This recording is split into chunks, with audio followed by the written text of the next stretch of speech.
Good morning, Nigeria, and welcome. This is Enterprise Weekend, reaching you from Enterprise Television from our corporate headquarters in Lagos State, Nigeria. I am Henry Igwebike, and let's kickstart today with our newspapers, and right after that will be our conversation also for today. Do well to be part of what we do, have a say in what we say.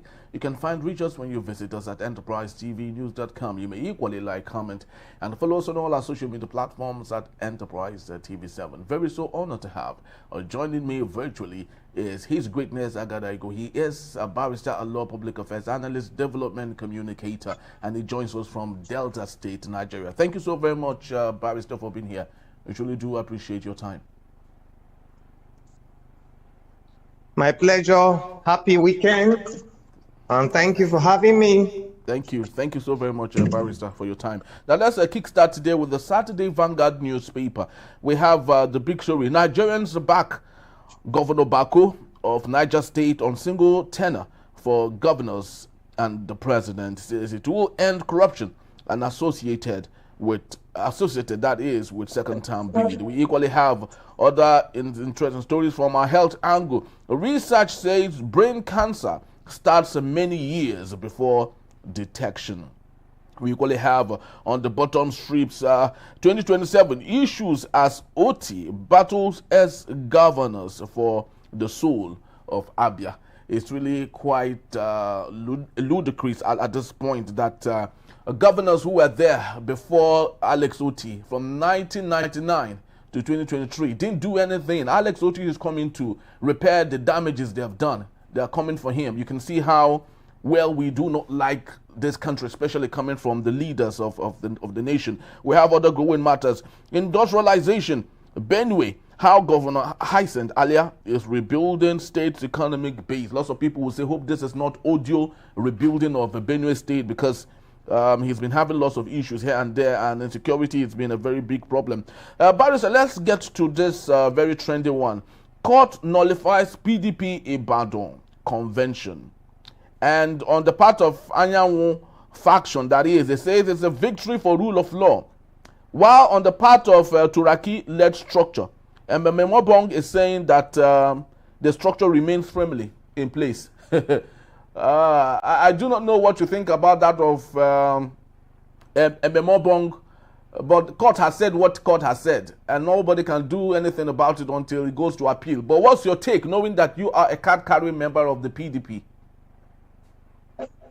Well, as a card-carrying member of the PDP and as a public affairs analyst, I will take that judgment with a pinch of salt. Why? And I also encourage our co-PDP members not to attach much weight to that judgment. And the reason even though I have not had the opportunity of reading the judgment or seeing the processes of the judgment, but if what the lawyers who address the press, if I will rely on their submissions, including the PDP publicity secretary, he said that the relief the court gave, no party asked for it. That is plain we refer to that as court acting as Father Christmas. That they were the plaintiffs in the case. They approached the court that the police, to restrain the police from continued occupation of the secretariat, which is legitimate. Where in the world have we ever seen police officers going to lay siege on the headquarters of an opposition political party? Only in Nigeria. Only in Nigeria do we see such things. But Barrister, it came as a reason. Barrister, you'll agree with me that came as a reason to stop whatever sort of destruction that might happen there, because as it stands, according to the Nigerian police, there are two factions saying that they own the secretariat. So, of course, it is their responsibility to protect that facility. Don't you think so? So why are the police not laying siege to the local government councils in Osun State and buying the two parties until the court decides? Why are they not doing that? Why must the police always be biased Why must they? Why in Osun State, two people are laying claim to local government secretariat, and one party whose tenure, according to when they claim that their tenure should start, have elapsed since October last year. Yeah, those people they are preparing budgets, they are occupying secretariat. From what the government of Osun State is saying, they are even drawing money from the council account in UBA. Even though the state government have even charged them to court for fraud, for impersonation, they have not even been able to appear in court. The matter came up yesterday. I don't know whether they appeared in court to defend themselves. There is a criminal allegation against them in a chief magistrate court in Osun State. They have not even been able to appear. So why is the police not doing that? Why must there always be double standards? You know, one of the greatest disservice that appears that the Nigerian judiciary is dishing out to the Nigerian people now is double standards. And it appears that instead of the disciplinary body of the Nigerian judiciary to act swiftly, they are just standing and just looking with hands up. They are not acting. But Barrister, don't you think, Barrister, sorry to interject here. Sorry, sir. Don't you think the reason they want to restore confidence in the Nigerian people? Yes. So why are you allowing double standard to persist, to subsist, to continue perpetually, and you want to restore confidence of faith of the Nigerian people in the judiciary? But you are seeing double standards everywhere. Barrister, sorry to interject here. Sorry to interject here. You called it double standard, and that is because possibly you are tilted towards the Turaki-led faction. But another lawyer like you would equally not call it double standard, knowing that they had all the while labeled that Lamido, who was disenfranchised from running, could be the reason why Turaki is still not seen as a duly led faction or administrating over the PDP as it stands. Don't you think so? Well, I hope that what the media reported is wrong. I hope so. But if it is correct that the judge also was giving recognition to the caretaker committee of Ironwood's faction, then that is most unfortunate. Because that faction, that faction sprang up in 2 days. Even the mandatory 21 days that the notice you will give to INEC, that faction did not even give it to INEC. That faction did not even give INEC even 1 day notice before constituting that faction. And that's why I find it completely laughable to INEC when they said that there are two factions of PDP. Which two factions? The one who, this convention, they gave you over 1 month notice. The other faction whom you are claiming exists did not even give you 1 day notice, not to talk of 21 day notice. So clearly, in the eyes of the law, in the eyes of the party, in the eyes of even mere regularity, that faction does not exist. Because it is not for you to name people as what now? Caretaker committee. Number one, give INEC notice. Then you now, the proper authority will now convene a NEC meeting where a quorum will be formed before you can form caretaker committee. Is that not how it is done? So why are the courts now making a mockery of our democracy by now recognizing a faction that these three things I've named now never existed? Number one, there was no notice to INEC. There was no 1 day notice, but the law says 21 days notice, but no 1 day notice was not given. Secondly, a NEC meeting was not convoked. There was no NEC meeting. Thirdly, assuming but not considering that there was even a NEC meeting, 30% quorum was not formed. quorum was not formed. So how do you now say there's a critical committee? So even me now here in Warri in Delta State, I can call few friends now and say, well, we name us that we are not critical committee of PDP, and the court will recognize it, because that's absolutely what, if it is correct, if what is reported in the media is correct, then that is what the court has said. And that's why I've told you, I said that, going back to where I came from, that I will take that judgment with a pinch of salt, because the law as it stands today is that leadership of political parties is the internal business of the political parties, and the courts of law, including Federal High Court, do not have any jurisdiction to make leadership, because what the court is trying to do now is to put a judicial stamp on that illegal construction convocation and say, oh, these are the original. I thought we need to move forward. We cannot take one step forward, 100 steps backward. And that to happen during Buhari era, where even Oshomole was removed by court, and courts were the one, any court anywhere, we just name somebody as the chairman of a party, and people will accept it. We have moved past that era. Why are we still going back? We have moved. The Supreme Court solved that problem. You know, even me at times, I'm a critic of the Supreme Court. But in that respect, the Supreme Court did the right thing. They have removed the hands of courts from the formulation and construction of leadership of political parties. So why are courts still wanting to allowing themselves to be used to give approval, give stamp to leadership of political parties? When the Supreme Court have said it clearly, time and time again, that the court has no role in doing that. So you can see the level of distortion in our judicial system. You can see the level of perversion.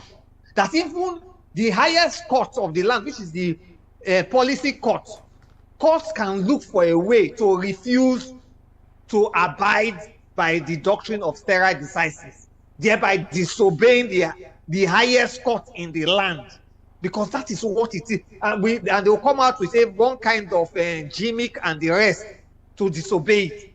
When the highest court have said, courts have no jurisdiction.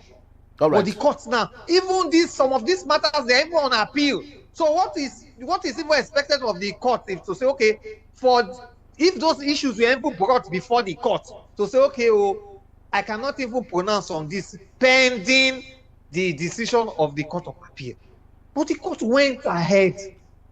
So you now want the truth of the matter is that barrister go ahead yes, to decide on a matter that is before the Court of Appeal. Yes. What's the motivation? What is the urgency? What is the desperation? Yes, very well said, barrister. I am not, one amongst the learned people, but the much I know as a pressman, it's often been said that the reason why you have this little dysfunctional rulings by different courts is because of the facts before it. The fact before it in one court might be a different fact on the bench or the table of another court. So the two courts might make rulings that might not be insympathical to what Nigerians expect, unfortunately. But barrister, let's get to other matters. We hear that Turaki led PDP, of course, are going to appeal the judgment on that particular case. But let's get to Abia State for a bit, barrister. 2027 issues as OT battles ex-governors for the soul of Abia. You know, barrister, I always love it when you speak truth to authority, and that's one thing I like about you.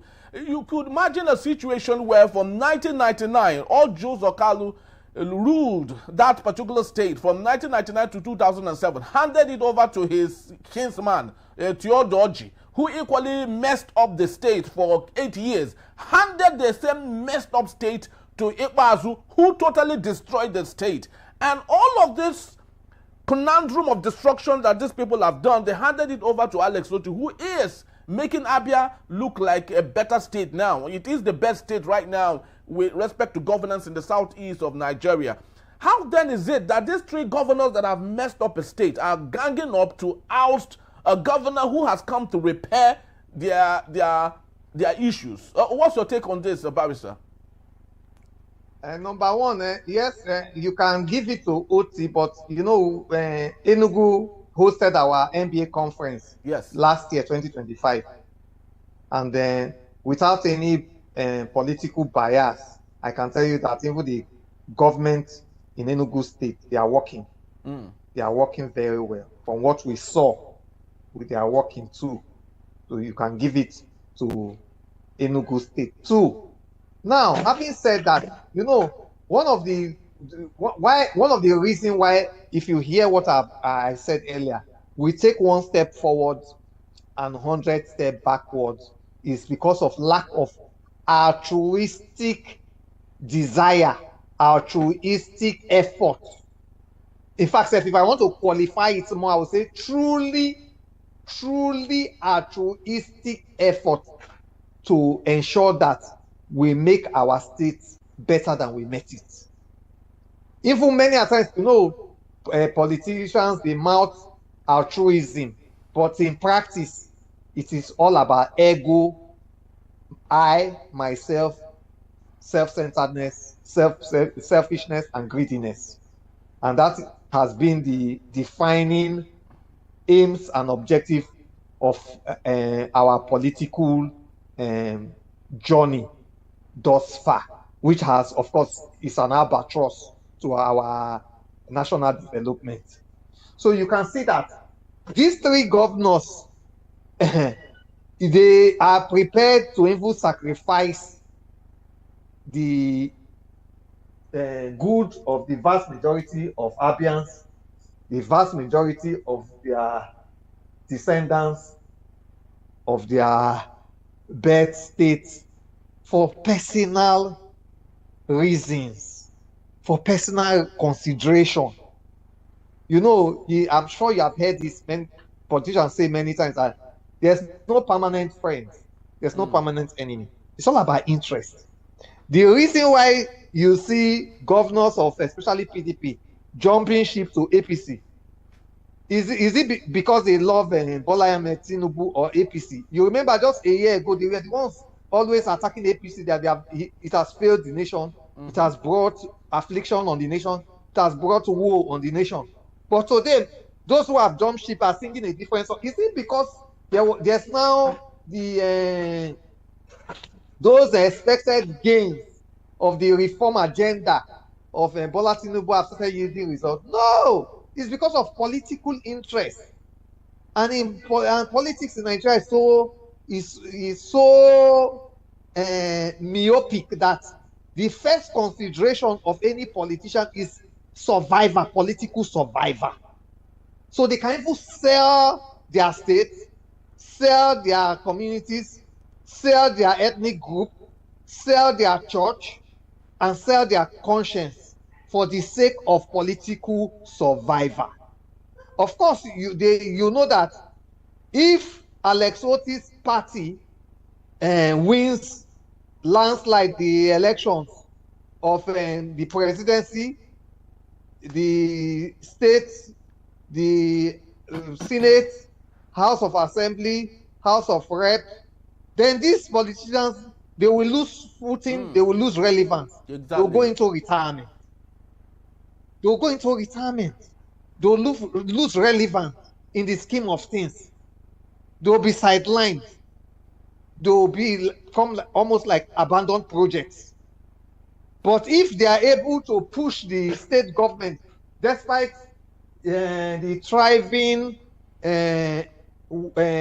governance that he has embarked on, that the dividends are manifestly evident to all and sundry, then those who are seeking for Senate will have their Senate seats. Those who are seeking for one appointment or other will have it, and they will have their relevance and the rest. So it is in their self-enlightened interest. The other day, and you can now see how insincere politicians are. The other day, Uzo Kalu went to meet the governor and said that for the presidency, he's going to go with APC, but for the state, the governor is his brother. So he's going to support the brother. That's what Uzo Kalu said. I don't know whether you watched that interview when he went to meet the governor. That's what he said. But a few weeks later, now we are seeing a different action, which you are reporting, that Uzo Kalu, who promised to work for the governor for his second term, from his body language and from press statement he's making, he has declined that that political direction. So that's how it is in Nigeria. All right. And that's why you see that politicians in Nigeria, their word is not their bond. Okay, what they say, what they don't mean, and what they really mean, they don't say. They don't say. And that's why one of the best way to even know where a politician is going to is not by the words he is saying, but by his body language. All right, Barrister. Thank you so very much for your time. I do not know, in 60 seconds, if you may, I just want you to, we have less than 2 minutes. What's your take on this? Especially, we're still within the southeast of Nigeria. The Onitsha main market that was closed down by Governor Umaru Soludo as a result of the adherence to sit at home by traders in the state. Lots of people are asking the traders to move their trade to Delta State, which is the closest to Onitsha. What's your take on this? Do you think Governor Sheriff Oborowori should quickly take advantage of this issue so as to bring more trade, commerce to Delta State? Do you think this is a good development? What's your take? Of course, even though you see me as a very fair-minded and dispassionate public affairs analyst, you know I'm from Delta State. Yes. You know I even practice in Asaba.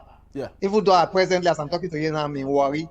I practice in Asaba. So it's a welcome development for us, because me, almost all the things I have in Asaba, I went to Onitsha to buy them. So if they can bring it to Delta State, why not?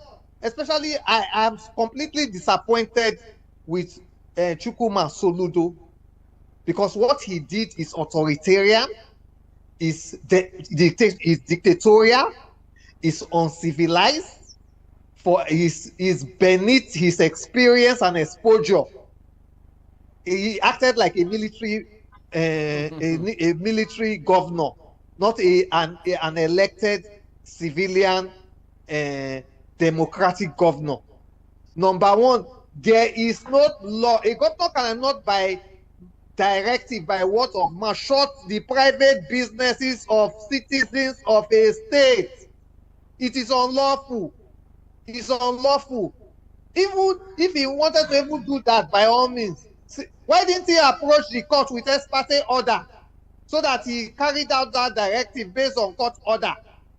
Why didn't he, since he has a majority of the House of Assembly members as his party members, why didn't he propose a bill to the House of Assembly to say that when traders refuse to open on Monday, then their businesses will be shut for 1 week, and the next week, if they refuse again, it will be shut for 1 month, so that he will work in the path of legality, not carrying police to close people's shop. Which kind of democracy are we practicing in the 21st century? And he's well exposed. Cambridge, Harvard, what now? Professor of microeconomics, actually. IMF and the rest, consultants, former central bank governor, chief economic advisor to Obasanjo, will do this. I'm completely disappointed in Chukwuma Soludo. His actions are far beneath his profile. Is completely disappointing, because this is completely his actions of closing, and the traders are asking him, show us the law, which is one of Kanu's popular refrain. And of course, there's no such law. A governor is not a lord; he's a servant, for Christ's sake. You have to bear the what you are supposed to do is find out what are the concerns of the people. Why are the people finding it difficult to open on Monday? If it's security, you resolve security. People have been killed trying to open on Monday. Yeah. Were they compensated? Are they remembered? Deal with that. Then, okay, what are the second concern? They want Kanu released. Which agitation has he done to ensure that Kanu is released publicly? Then you engage on that journey. Then you now engage in negotiation, discussion. Then when we say civilized democratic governance, it's not law, firearm, being a law to yourself. It's about consistent consultation. Because they are your lords, for Christ's sake. The people are those traders, they are your lords. You are not their master. They are your master. It's the other way around. So you consult them, you appeal to them, you keep appealing, you negotiate with them, give and take. Okay, I will do this, you will do this. Agreement. That's how, it's a contract. They are your lords, you are their servant. So you now agree with them. Not that you will decree things into being. I think this is a very, very disastrous blunt on Chukwuma Soludo's democratic and governance credentials. Very true, which Barrister. ought not to be and should not be. Yes. And it is a very terrible blow in his CV in governance from 2003 till date. At least that's why many times it's better not to even assume an office than to assume an office and live very unhealthy and unpleasant legacies. And this is one of them. At least when he left governance in 2007 under Obasanjo, he left as a shining star. He left as a shining star. He left as a shining star. And the fruits of his legacy, of his good works, are still there nationally for all to see and reap from. So why do you not come to a governor and you now do certain things that will blow your governance and public service credentials and CV for many generations to come? Because you know many times when people are in government, they are intoxicated. When you leave that office, that is when your defects, diminishing returns will start setting in. And you now see the full-scale effect and consequences of certain action you have taken. Very well said. I just hope that he will be able to appease the traders maximally, beg them for forgiveness, and find a way of having, when you restitution from the Anambra and other state indigenous traders. Very well said. Thank you. Thank you so very much. Yes, thank you so very much. This is a very welcoming statement you have said, and this speaks to ownership of emotional intelligence at this point, which we sincerely believe Professor Chukwuma Soludo is lacking. For someone who graduated with first class in economics, became a professor at the young age of 39, he has so much ahead of him at the time. And today, unfortunately, he is not giving us all that he has learned through school, and which begs the question, is academic awareness equal to leadership dexterity? I guess it's a book I would love someone to write and use Chukwuma Soludo as a reference point. Barrister will still be here to take us on our main conversation when we return. Nigerians back Governor Bago's call for single tenor. In a beat, Enterprise Weekend it is. Don't go anywhere. We'll be right back.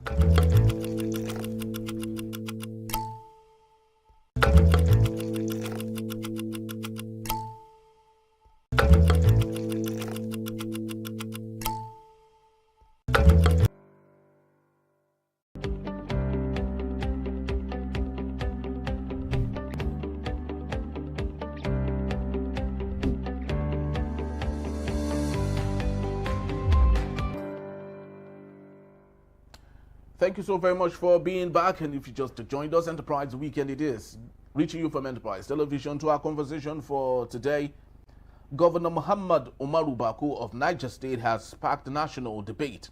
We with his candid call for a single non-renewable term for governors and the president. Speaking during the swearing-in of new appointees, Bago admitted that the pursuit of a second term often hinders decisive governance, as incumbents avoid tough but necessary decisions that could upset political allies. According to him, fear of re-election has weakened discipline and slowed development, forcing leaders to prioritize political survival over public interest. Bago's position has drawn widespread support from Nigerians, that is, and prominent stakeholders who argue that a single tenure would eliminate distractions, reduce corruption linked to re-election campaigns, and enable leaders to focus fully on governance. Supporters also note that the idea aligns with recommendations from past constitutional reviews, including the 2014 National Conference. Now let's get talking. We still have His Greatness Agadaigo Esquire. Thank you so very much, Barrister, for hanging on. Hello, Barrister. Are you still there with us? All right. So I sincerely hope Barrister will rejoin us. I guess we have a bit of a communication error there, and we were talking on the issue of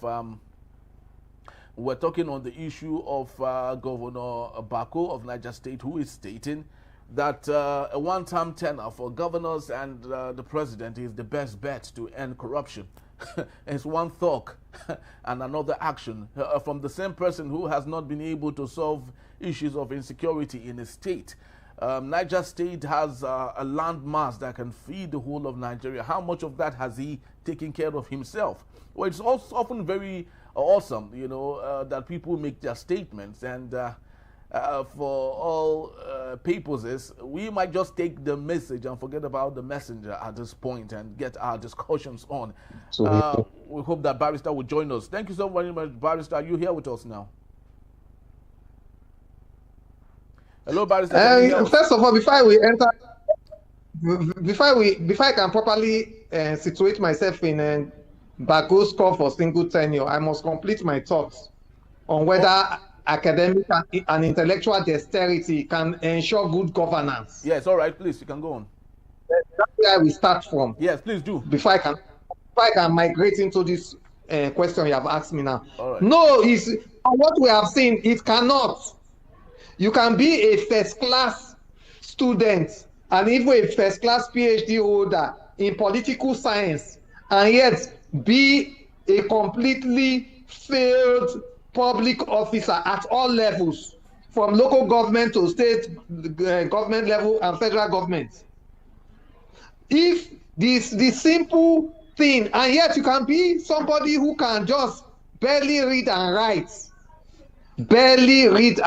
with no primary, secondary, and tertiary educational qualification, and be a successful political leader, public office holder in Nigeria or any other place. Number one thing to succeed as a good and successful public office holder is, number one, you must be a person of goodwill. You must be patriotic. You must love your country and love your people. So if you love your people, you will not steal their resources. You will not subvert the rule of law. You will not distort the system. You will allow square pegs to enter square holes. You will allow round pegs to enter round holes. You will not manipulate judicial officers to give you favorable judgment. You will not be a dictator. You will ensure that institutions are strong and buoyant and function the way they have been so created and enacted to function. You will ensure that aims and objectives are fulfilled. You will not allow corrupt people to be in charge of the treasury.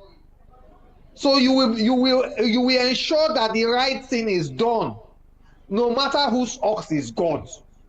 This is what leadership is, not even education. We have seen too many professors fail. I'm sure you remember that professors were given responsibility to carry out election in 2019, and Yes. one of them 2023 was too. found. One of them was found. So the point I'm making is that for us to have a very successful democratic dispensation, we must have leaders who are not only conscientious, who are not only intelligent, but who have goodwill.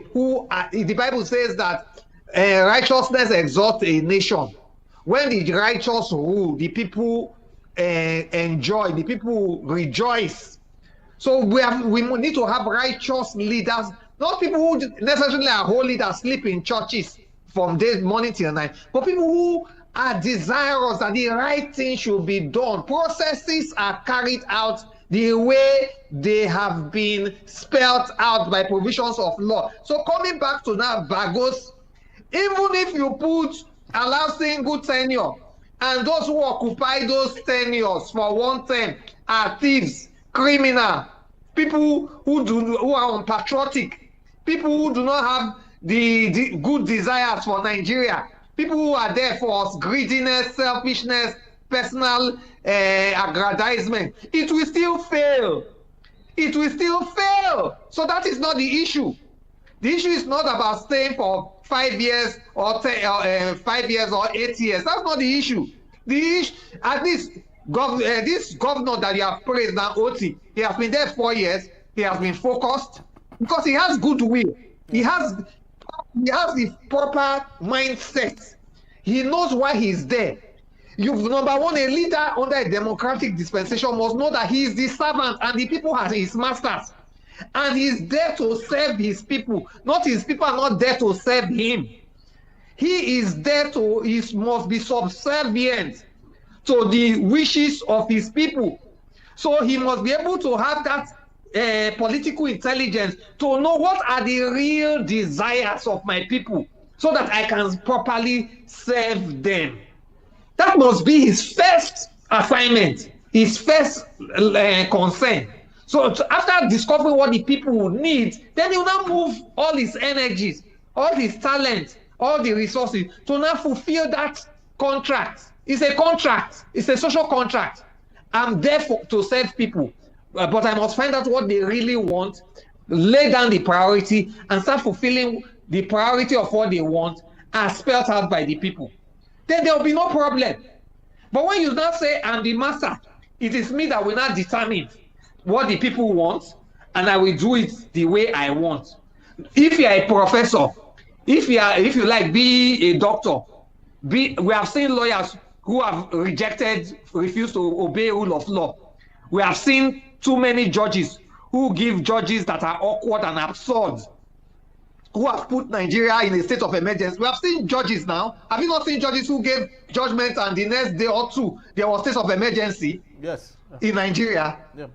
And every night I go to bed, I'm always scared that one of these days a judge will give judgment that will set the 36 states and Abuja on a state of emergency and set the entire federation on fire. That I always go to bed and with that kind of fear and trauma, because of the way judgments of courts are going. And that's why I've chosen to be an anti-bad judgment lawyer. I write petition against bad judgment wherever I see them, whether I'm the lawyer in the case or not, whether I'm a bystander, bypasser, or just a meddlesome. If I see a judgment, I'll bring it to the appropriate authority with the hope that they will punish the guilty party, so that a day will not come that a court will give judgment that will set the 36 states and Abuja in a state of emergency and set the entire Nigerian Federation on fire. So coming back home, it is not about one term, single term, half term, 2 years, 1 year, or even 1 day. If you are a bad person and they only give you 1 day to govern Nigeria, it's enough to set Nigeria on fire. We have seen in America, even though I singled Donald Trump's effort in ensuring security in Nigeria out, but you can see the confusion that Donald Trump, in just 1 year in his second term, only 1 year, you can see the confusion he has brought to America, the shame, the reproach. He wants to collect Greenland by force. ICE, Customs and Border Patrols, busting into people's homes, violating right to privacy, to arrest people without court warrants, refusing to obey court orders, violating the law. So in 1 year, America has become unrecognizable. It's not up to 5 years. So yeah, but if it stays the second year, what will happen? And the third year, and the fourth year. So it is not about single term or double term. That's not the problem we have. We want transparent leadership. We want leadership that is right, leadership that is truly from the people. And that's why I want one of the legacies that Ahmed Tinubu and Amopiton can return us to is the legacy which Jonathan set for us: free and fair elections. So that with that, we hope that it is not writing results that will give us leaders. It is not election rigging and the rest, or the will of one man or 2 or 5 people, but the will of the people, so that we can truly get people who will serve the interests of the people they claim have elected them into office. So when we get that, even if the person stays there 2 years, the difference will be 7 up. The difference will be clear, because he will devote himself. He will not go there to pilfer public resources. He will not go there to oppress people. He will not go there to be a dictator. He will not go there to lock up people's stores because they refuse to agree with him. What a way to respond to your master's agitation and position, to go and lock up their store, lock up their means of life and livelihood. That's the best for your master, somebody who you claim to be your master. Your response to his agitation is to lock up his store, lock up his life and livelihood. So we will not see such kinds of leaders. We won't. And we won't see leaders who will trample upon the interest of the people without thinking. So what we need at this point, we need a new tribe of leaders in Nigeria. And they are within us. We are not going to import them from America. They may not be the diaspora people that are living overseas. They are within us. But we only need a proper leadership recruitment mechanism, which will be built on free and fair election. You see, if we can get this right, you find out that whether the APC, PDP, or ADC, or Labour Party, or the other unknown parties, people will come out from any political party, not based on political party, not based on structures, but based on what the vast majority of the people have perceived as their integrity, as their capacity, as their capability, as their antecedents, as based on what they believe those people have to offer. Not even for educational qualification alone, but a moral intelligence, moral suasion, moral capability, and people who they believe are reliable and dependable to the extent that they will serve the interests of the people who they claim to serve and who they claim are their masters indeed. So that is the issue that must be on the table from now till 2027, this whole year. We should not waste our time on merry-go-round about 1 term and 2 terms. That's not the issue.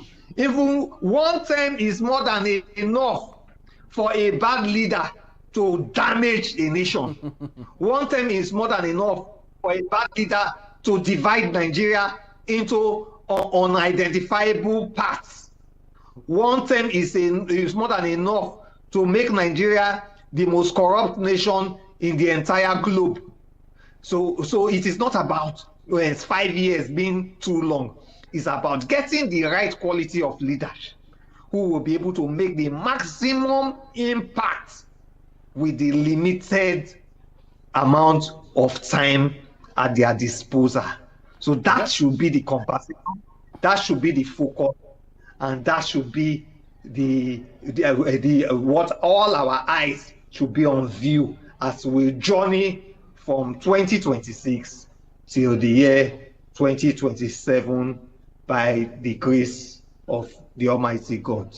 Yes, Barrister, that was well said and explained. According to Bago, he said that the reason he is going for a single term, or he is encouraging for a single term, is because of politicians who would love to save their political career. Now, if you take a look at Nigeria, from your own state, Delta State, Sheriff Oborowori was once a party member with your own party, the PDP. He had to plug to the center, joined the APC. Governor of Akwa Ibom, the same thing. And so many other governors who are plugging to the center at this point. So don't you think that if possibly we might get it right from the top, from the president, who is causing all of this mayhem happen in Nigeria, don't you think if we get it right from that very top, then possibly as we cascade downward, we might get it right? But a situation where a president is threatening governors with state of emergency and lots of other things, which has made them to go out of their party to join his party, don't you think this is the big problem that we have, really? Yes, and that's why we must one of the attributes of good leadership is courage. Even to tell you the truth, not even leadership. I even one of the attributes, if you want to be a good lawyer in Nigeria, one of the key attributes is courage. Courage to confront judicial wrong. You know, to write petition against a judge, I hope you know you need courage. Yeah, very well. To write against a judge, maybe a judge in the High Court, a judge in Court of Appeal, or a judge in the Supreme Court, or even to sue the National Judicial Council. You need it must be an act of courage. So it means that if as a lawyer, if you are not courageous, it means that you are incompetent to be a lawyer, because courage is a vital attribute to be a good and efficient lawyer. So also courage is a vital and expedient attribute for you to be a public office holder, because you must get to a point, not only a point, pardon me, as a public office holder, you will get to many points when you must draw the line and say, others may, but I will not. Others may, because pressures will come to you that you must do this or we will unseat you. And then you will not stand up and say, no. Yes, so others may be doing this, but as for me and my household and my government, I will not do this, because this is wrong. So go and do your worst, but this is where I stand. So you can now see that many of our leaders lack this vital and expedient quality called courage, and so that one completely disqualifies them from even being councillors, not to talk of local government chairmen. Because you see in Nigeria, the Bible is correct that princes are walking on their feet while slaves are riding on horses. In Nigeria, those who should be truly governor and president, they are not even local government chairmen, or some may be local government chairmen. And those who should be local government chairmen are governors, ministers, and occupying much higher positions. So, and that is why there must be square peg in square holes. But Barrister, do you think, sorry to interject, Barrister, do you think the courage you just mentioned comes with an expiry date? Reference to Governor Nyesom Wike while he was the governor of Rivers State, he opposed everything that Muhammad Buhari late brought to him at the time. He stood dogged with the PDP. Unfortunately, the same man who said he would not leave fever to go join cancer is now fighting with cancer as much as he can with the APC while still with the PDP. So does courage come with expiry date, especially for leaders in Nigeria? No, courage does not come. If you have it, you have it. You have it for life. I'm sure, to be fair to him, he has shown courage, even though he has not been consistent in standing by his principle, by his words, but he has shown courage at every point and every juncture. So what it means is that courage does not come with expiry, but courage cannot stand alone. Courage must also be inbuilt with integrity, because courage without integrity leads to confusion and may become a monster. So there must be integrity with courage so that you can keep standing on your principles, because you must be consistent.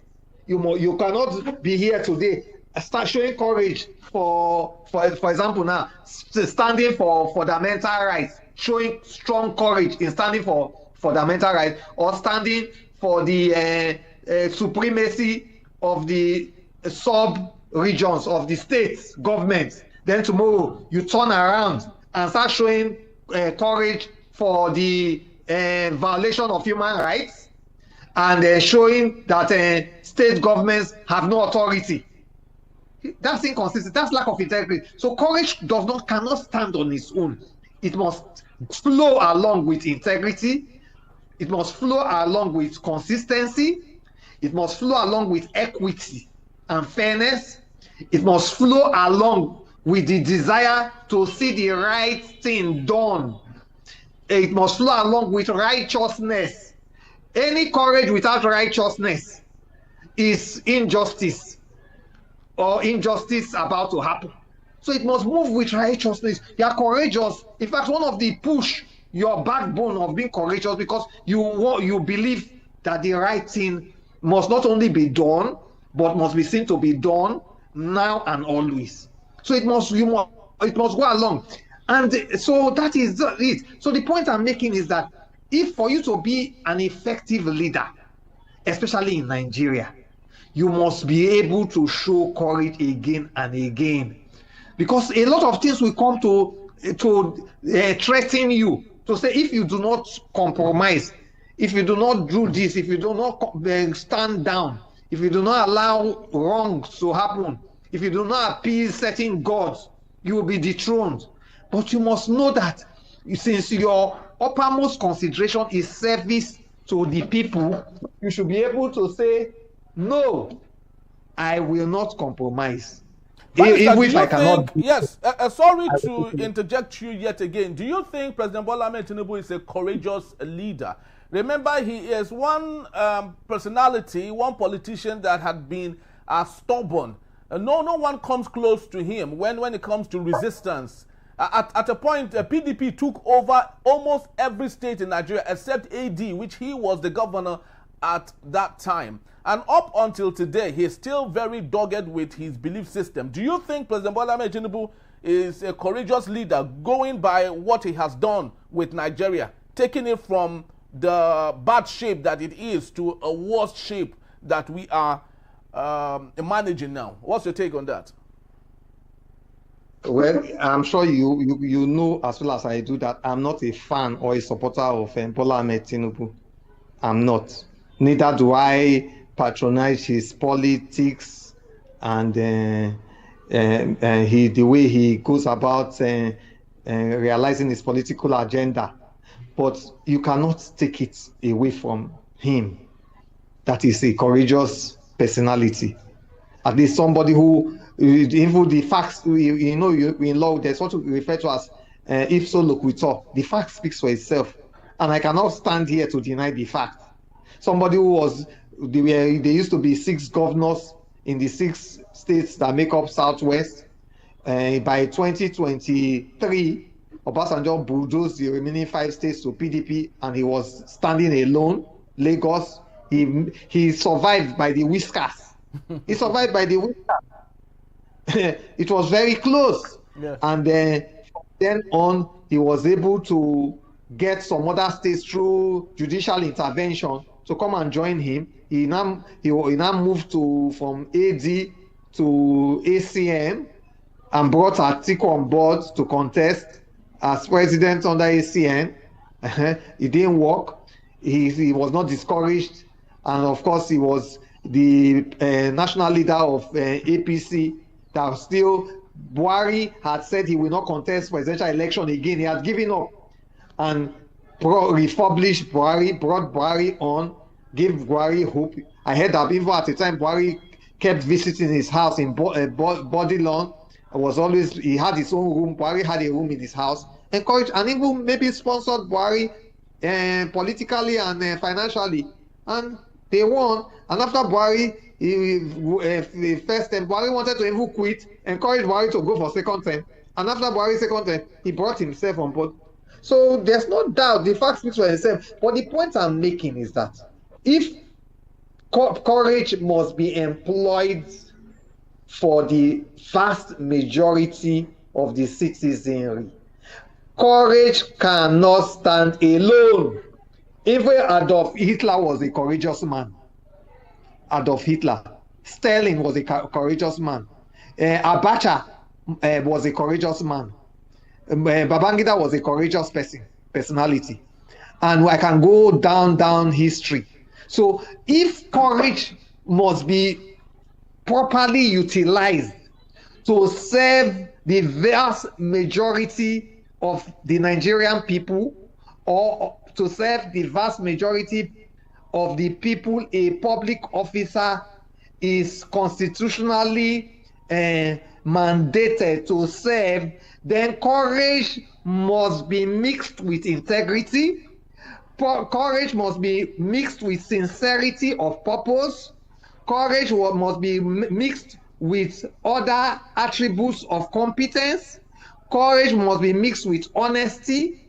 Courage must be associated with goodwill. Courage must be associated with selflessness, complete selflessness.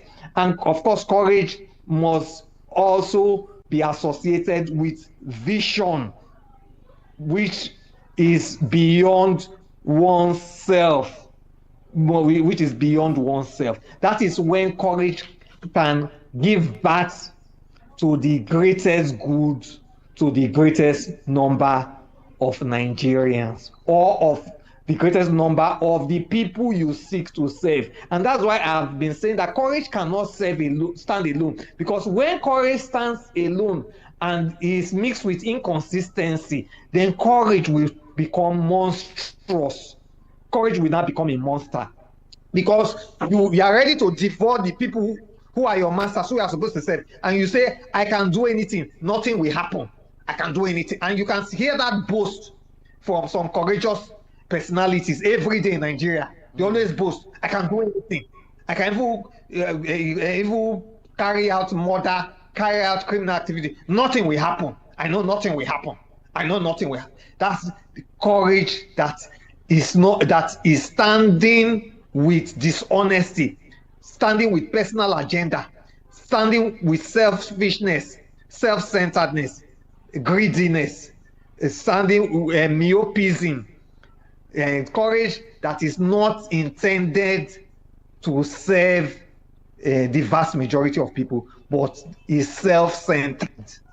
And those are the kinds of courage example we see all around us. And of course, we can do better than that, and we should do better than that.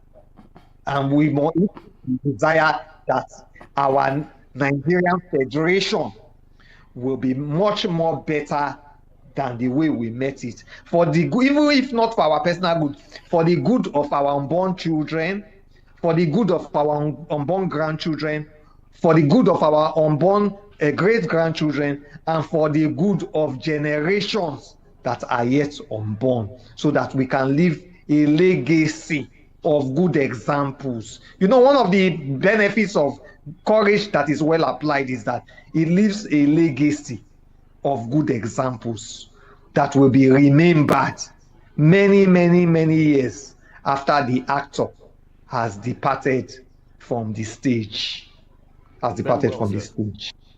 Thank you so very much, Barrister. We truly do appreciate your time, and your insight has been very fruitful to us, and we truly do appreciate your time. Thank you so very much. And thank you very much for having me. And always wanting to have me. I'm at your beck and call. No Even problem, if you Barrister. call me 1 a.m., call me 1 a.m., call me 2 a.m. I'm going to answer you and I will respond accordingly. Don't Thank be you. afraid. Anytime, I'm at your service. Thank you so very Even if much. I'm not a public servant, I'm an enterprise servant. I'm a servant of Thank you so very much, Barrister. We truly do appreciate your time and your generosity. We truly do appreciate that a lot, because you've been so insightful and have contributed, more than enough, to some of the political issues that we have in Nigeria. Unfortunately, we do not have as many persons like you who are courageous enough to speak the truth to authority, which is lacking today in Nigeria. So for giving us that opportunity, we truly do appreciate you. And that's the time we have. We'd love to say thank you for that. Please do well to follow us wherever it is you've watched from around the world: Canada, the United States, Germany, Italy, Nigeria, Ghana, Senegal, wherever it is you've watched us from. We'd love to say thank you. Please do well to follow us. You can find us at enterprisetvnews.com. My name is Henry Ikwebike. Have yourself a splendid day. God bless you. God bless Nigeria. And I'll see you on another episode. Bye-bye.